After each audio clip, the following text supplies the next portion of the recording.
The night felt alive, sharp and watchful, as if the desert itself had turned its eyes toward her.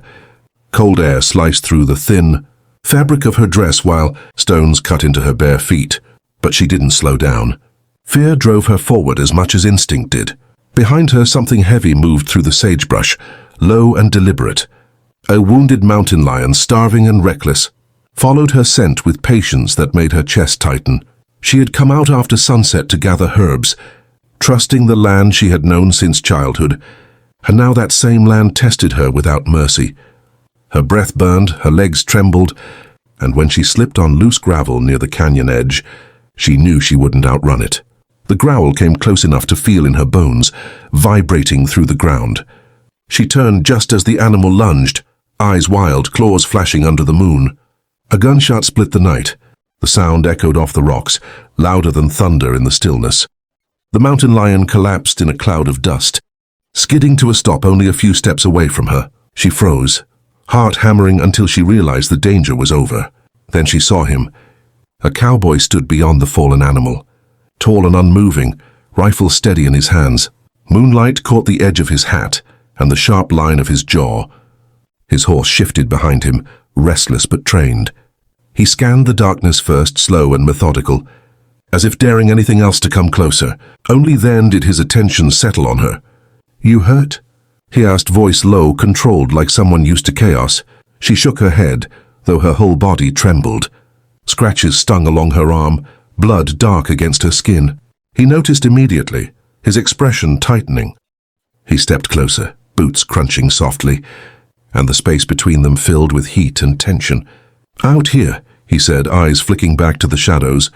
"Fear gets you killed faster than claws." She lifted her chin, pride rising to meet her fear. "I didn't ask for help," she said. He met her gaze, unwavering. "Doesn't matter," he replied. The wind shifted, carrying distant sounds she didn't like. His voice dropped, firm and final. "You're not staying alone tonight. You're sleeping with me now." Not as a demand, but as protection spoken by a man who understood the cost of hesitation. They rode through the thinning darkness, the desert slowly releasing the night as pale blue light crept across the horizon. The cowboy lifted her onto the horse first, steadying her with one firm hand at her waist. She stiffened at the contact, then relaxed when she realized how careful he was. He mounted in front of her, and when the horse began to move, she kept her hands close to herself at first, unsure where she belonged. Every sound made her tense, the rustle of brush, the call of distant birds. But the steady rhythm of the horse and the solid presence of the man in front of her began to calm her racing thoughts. His camp appeared between low rocks and scrub, modest and practical, nothing unnecessary. He dismounted and helped her down, then immediately reached for his canteen and pressed it into her hands. The water was cool and grounding. He crouched in front of her without ceremony and examined the scratches on her arm, his brow furrowing, as if he blamed himself for arriving seconds too late. He cleaned the wounds with practiced care, wrapping them in cloth torn from his own supply. His touch was firm but gentle, respectful in a way she wasn't used to from outsiders. She watched him quietly, studying the lines of his face, the calm focus that never fully left his eyes. "You always do this?" she asked, breaking the silence. "Save people you don't know?" He shrugged slightly. "I do what needs doing."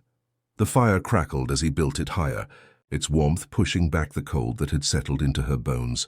She told him her name and where she came from, her words careful but honest. She spoke of her people, of how the land once felt endless and now felt watched, measured, taken.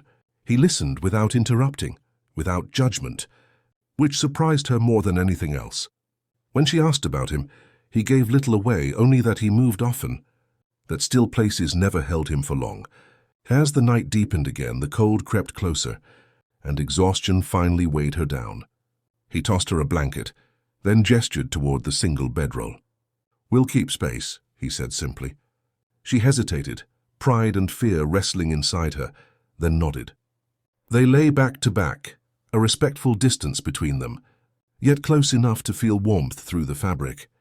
Outside the firelight, the wilderness breathed and waited. For the first time that night, she closed her eyes without fear, knowing someone else was standing watch.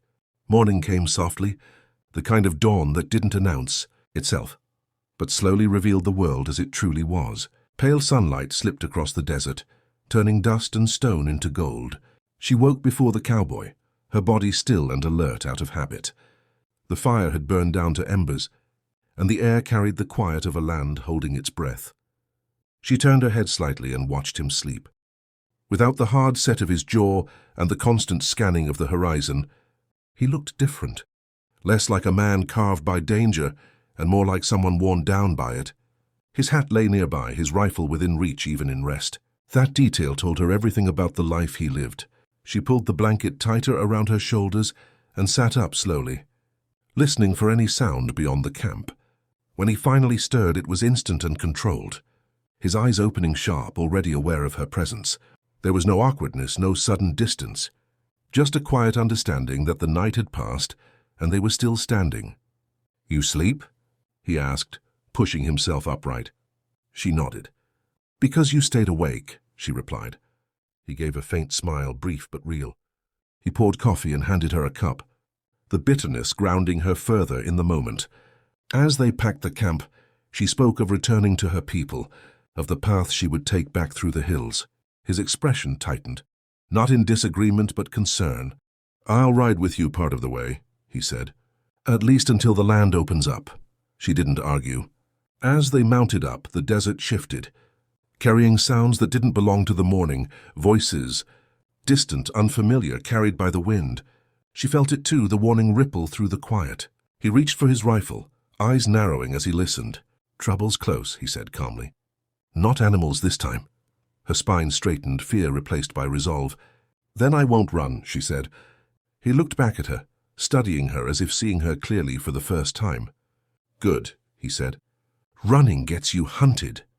They rode together toward the rising sun, not as rescuer and rescued anymore, but as two people bound by a shared night and the choices it forced on them.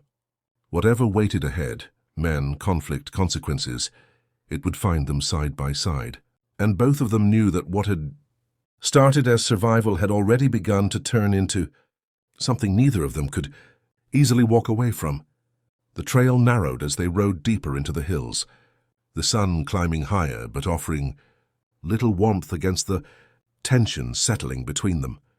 The voices they had heard earlier didn't follow, yet the feeling of being watched refused to fade. The Apache woman knew this land well enough to sense when it had been disturbed. Hoofprints cut across a patch of soft earth, fresh and careless. She pointed them out, and the cowboy slowed his horse immediately, his posture tightening. "They're not hunting animals," he said quietly. "They're hunting people." They moved off the trail, guiding the horses through stone and scrub, where tracks vanished quickly. The silence between them wasn't uncomfortable now. It was focused, shared. She felt stronger riding beside him. Not because he carried a rifle, but because he listened when she spoke and trusted her instincts without question. That trust settled something inside her. As midday heat pressed down, they stopped near a shallow ravine to rest the horses. He kept watch while she drank, his eyes never still. She studied him in return, noticing the scars at his wrists, the way his shoulders held old weight.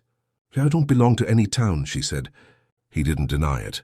"Towns want ownership," he replied. "People like me don't fit fences." The honesty in his voice surprised her. When they moved again, a figure appeared ahead on the ridge, then another. Men on horseback, silhouettes sharp against the sky. The cowboy cursed under his breath and guided her horse closer to his. "Stay with me," he said, not as an order but a promise. The men shouted when they saw her, words filled with intent she recognized too well. Fear sparked, then hardened into anger. Before she could speak, the cowboy raised his rifle, not firing, just enough to make his meaning clear. "She's not yours," he called out. "Turn around." Laughter answered him, ugly and confident. The standoff felt endless, the heat, the dust, the quiet violence of waiting. Then she did something unexpected. She lifted her chin and met the men's eyes, her voice steady as stone. "I choose where I go," she said, "and I choose who rides beside me." The cowboy glanced at her, something fierce and protective flashing across his face. The men hesitated, weighing risk against desire, and finally turned away, disappearing back into the hills. When the danger passed, Neither of them spoke for a long moment. The air felt different now, heavier with possibility. As they rode on, closer than before, both understood that this road was no longer just about getting her home. It was about what they had chosen to face, together, and what that choice might cost them both.